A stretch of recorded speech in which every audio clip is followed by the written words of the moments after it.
Hello, in this video I'm going to be covering page 20, 24, 25, and page 26 in the Algebra workbook. So before we start page 20, just a review. In Algebra, do you remember how to divide? How do you divide in Algebra? Well, remember it's just the same as writing it as a fraction. So let's say you have something like this, 6x squared yz divided by 2 xyw. This is the same as the numerator divided by the denominator. How do you do that? Well, the key idea is you want to cancel out. You want to start canceling out anything that's similar in the numerator and the denominator. So here we got two y's on the top and the bottom, so we can ask them to go away. We have an x squared here and an x, so we can take one x from the top and take the x away on the bottom. The z's and the w's, we can't do much with them. And the 6 and the 2 can simplify into 3, because 6 over 2 is the same as 3. So that expression would then become 3xz divided by w. So that's how you divide in algebra. Knowing that, let's work through some examples on page 20. All right, first one, a triangle has two sides. So let's draw that triangle. Something like that. Two sides, one length is 3x minus 1. And the other length is 7x. Okay, good. Its perimeter is 14x minus 1. Write an expression for the length of the third side. It's just saying find the third side. So how do we do that? So the perimeter is that side plus that side plus that side. So it's adding them all together. So to find the question mark, we just need to get our perimeter and take away the 7x and then take away the 3x minus 1. So let's do that. This is a subtraction question. So 14x minus 1. We then take away the 7x. Then we take away the 3x minus 1. Now we can expand this out, and that will help us in the algebra, so that'll become 3x minus 3.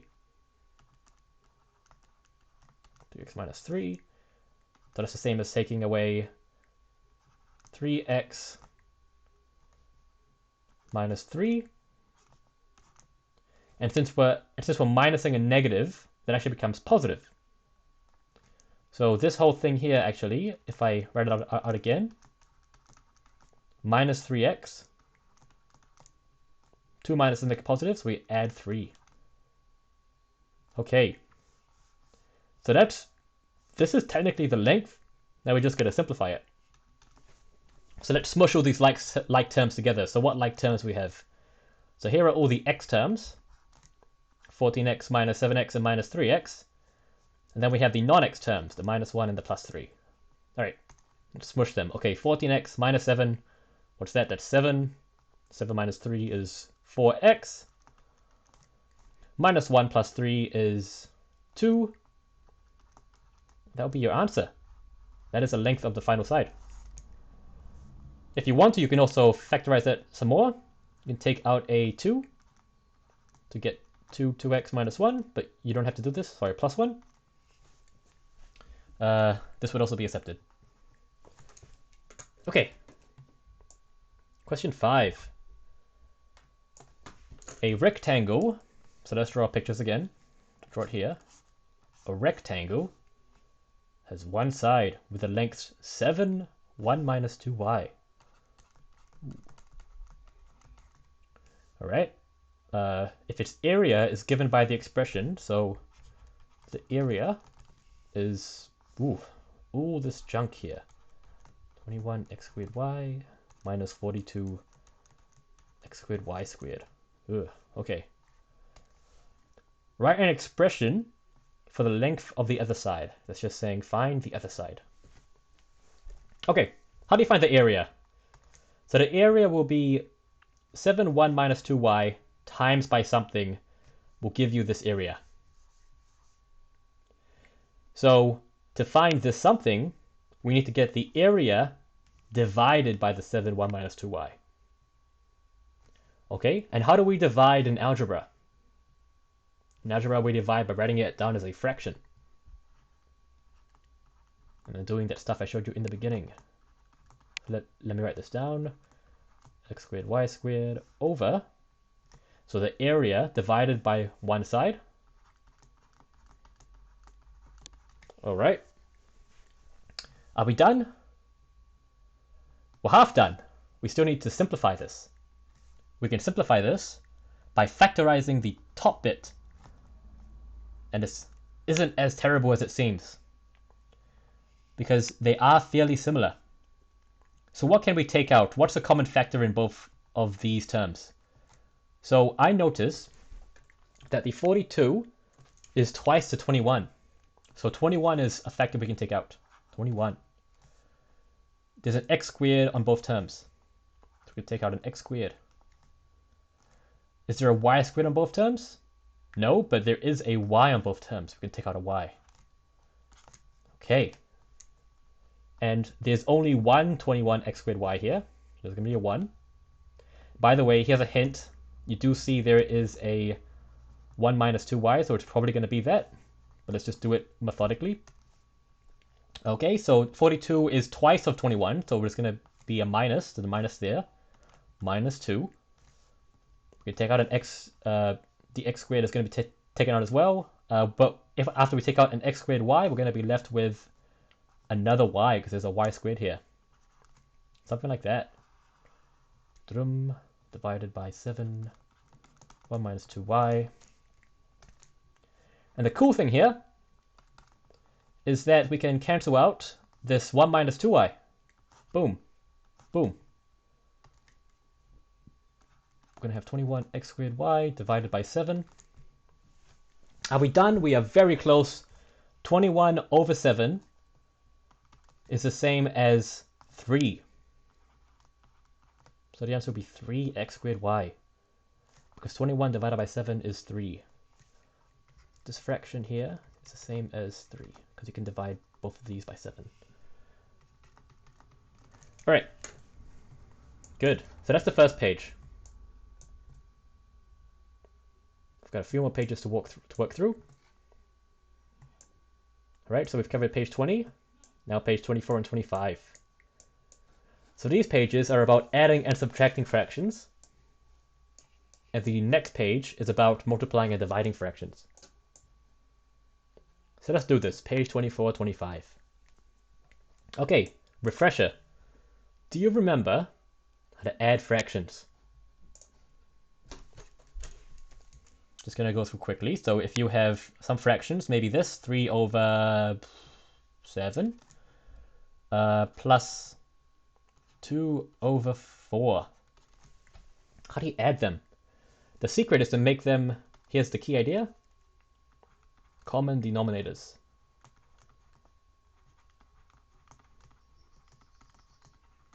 If you're adding or subtracting fractions, you want to have common denominators. How do you do that? Well, here, some of you might know this as cross multiplying. But that's just a technical term for the idea that you multiply the top and the bottom here by 4, and the top and the bottom here by 7. So let's do that. So maybe I'll do it here. Write that on the bottom. Okay. So we multiply the top and the bottom here by 4. We get 4, 12, 12 over 7, 14, 21, 28. Plus, we multiply the top and the bottom here by 7. Reason being, we want the common denominators. So 7 times 2 will be 14. 7 times 4 will be 28.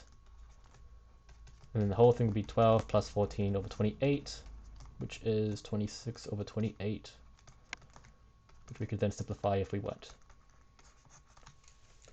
Cool. So that's how you add fractions. Now in algebra, you can add fractions too, and it's going to be no different, except there's going to be some x's and y's and z's there. Let me show you. Let's try this question. Question 3. Okay. 2x over 3 minus x over 5.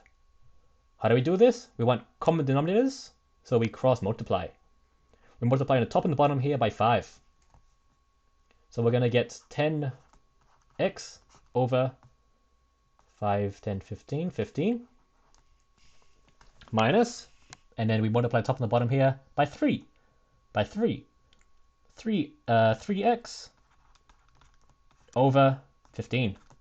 Cool. The denominators are the same, so we can write that as 10x minus 3x all over 15, which is just 7x over 15. Amazing. So answer. Cool. Okay. I thought I'd show you guys question 6 as well,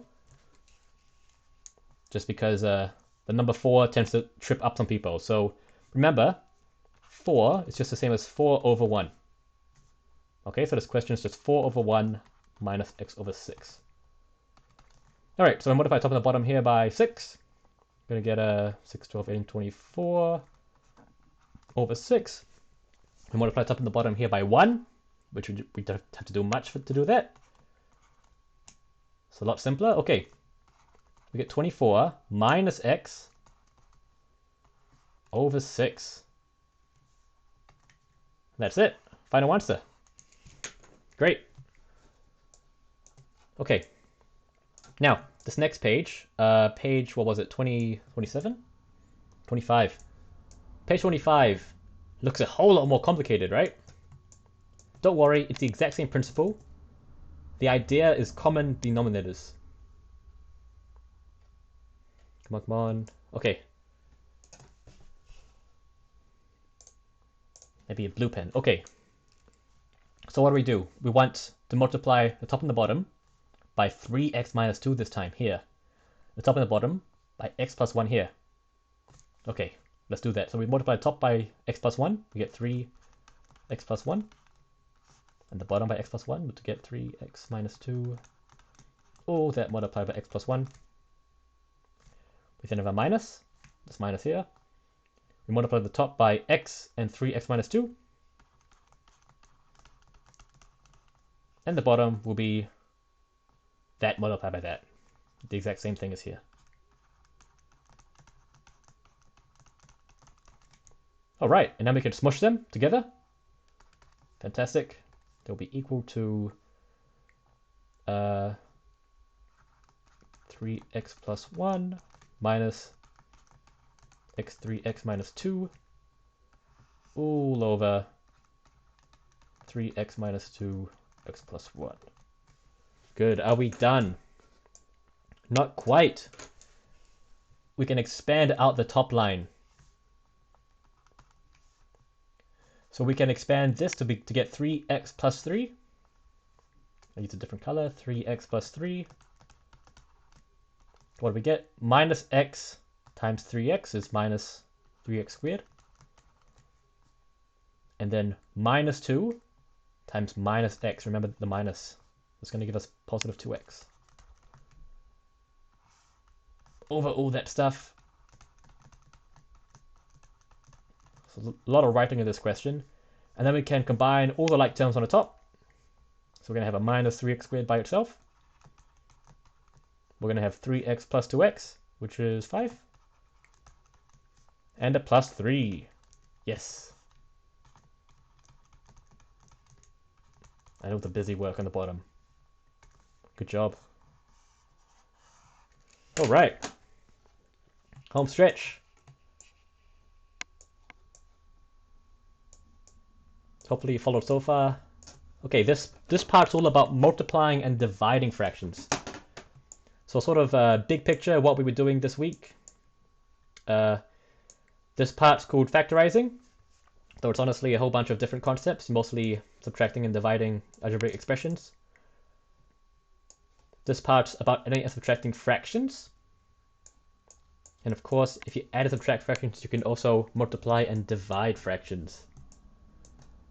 Okay, quiz. Another one. Do you remember how to divide fractions? How to divide fractions. So if I have 5 over 2 divided by 2 over 4, which just a half. That's the exact same as 5 over 2 times by 4 over 2.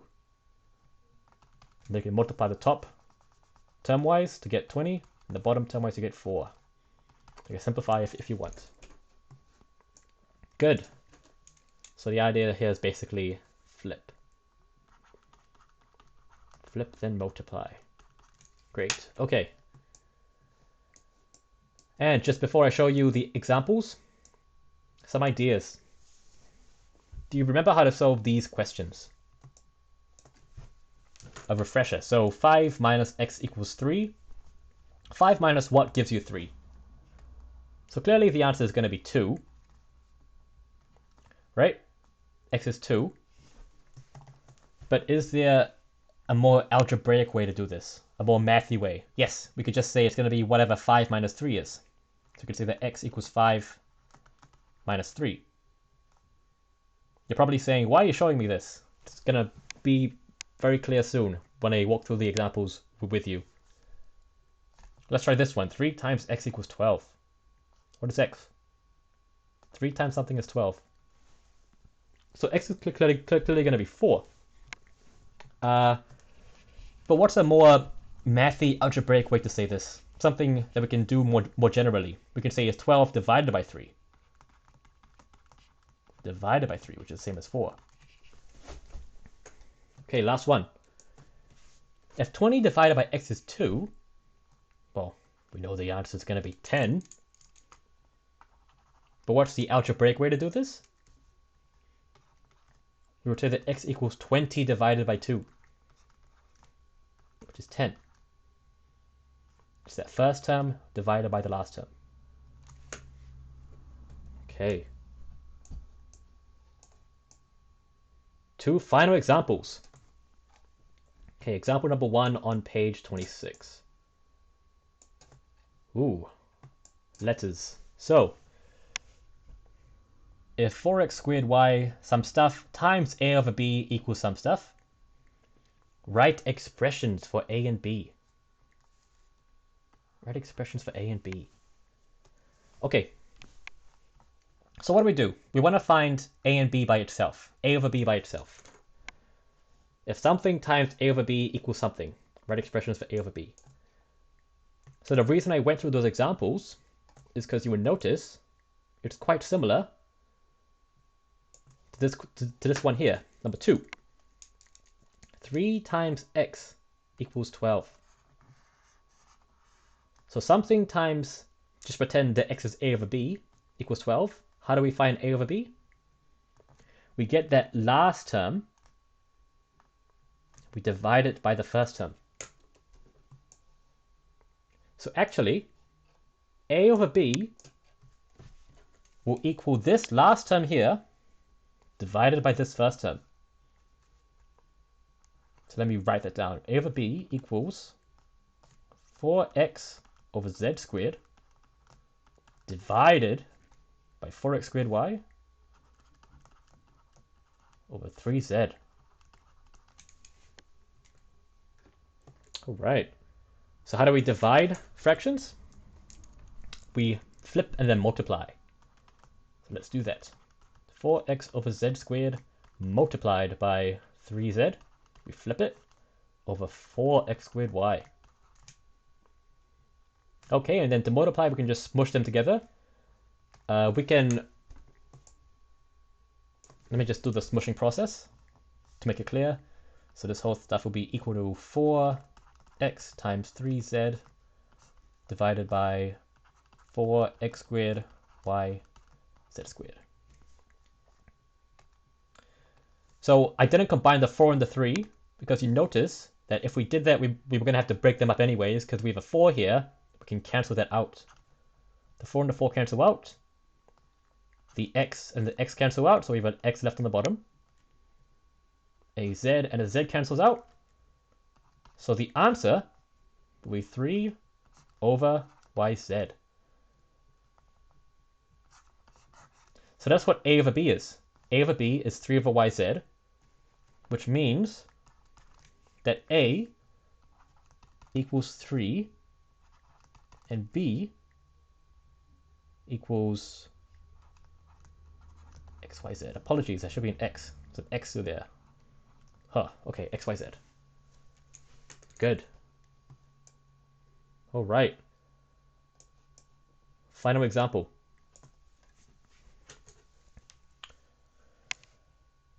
Okay, if 4y plus 3 over x minus a over b equals some stuff, write expressions for a and b.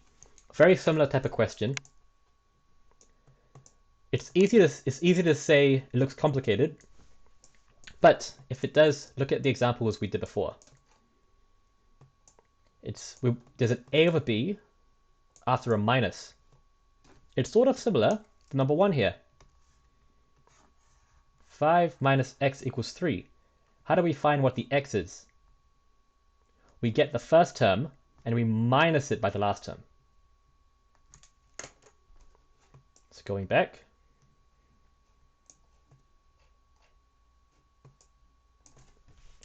So this is sort of our unknown here.